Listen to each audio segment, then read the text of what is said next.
Good morning, good morning. How y'all doing out there? How y'all doing? Best to you. So I watched England and Italy. I watched the soccer football game, championship, like quite a few people if you're, sports fan, you know. And my topic is going to be about those three black British brothers who got dissed because they missed the penalty kick at the end and the racial aspect, the fallout from it. I'm not shocked or surprised. When you live in America, you know all about Jackie Robinson and people holding cats over the fences and saying this is your mama, this your daddy. Racial taunts. Black athletes have long, even with this pandemic, I saw it in NBA games. People were saying foul stuff.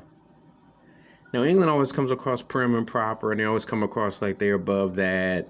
And I know some people are going to allude to Meghan Markle, what's happened with her and Harry leaving the rural community, coming to California. And it's some tie into that. But this here was on some other level. And so these people were saying the N-word to these guys on Instagram and different social media platforms and really just letting them have it.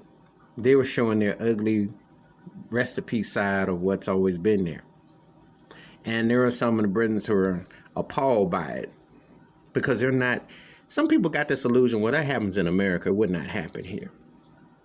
Now, Italy won, but I ain't got over that dirty play on Italy who horse collared that 19-year-old cat who ended up missing the last shot. He should have been, in NFL over here, football, a horse collar is illegal. You not only get a 15-yard penalty, you'll get thrown out the game. That guy should have been tossed. That was a dirty play. But the things that some of these people said was foul and vile, racist and vulgar and obscene. But that's what happens with white privilege. That's what happens when you think you're superior. And that's what happens when you think that you could say what you want. Those brothers did the best they could. Their coach is the one who should be held accountable. He made them late substitutions. England stopped being aggressive. They scored that early goal, which was a great assist. But Italy had the better passing game. Italy was keeping them on their toes, and when they ended up making that goal, they were just aggressive. So they stopped doing that. But that's the coach. But why would he put that guy pressure on the 19-year-old cat at the end, and he had his more experienced guys earlier? You can debate all that. But regardless of the outcome, those final kicks were not the reason why England lost to Italy. Italy was the better team. But when you add a racial component to it, you show what your true colors are. And some of them didn't like the fact that they took a knee for Black Lives Matter and they didn't want to acknowledge the British national anthem and so on and so forth. And so now they're saying, well, this is culminating all this. But no, the hate's always been there against them. They were in a no-win situation. If they make the game, if they win, they'll say, well, you did it for our country, we won. You miss, you don't belong.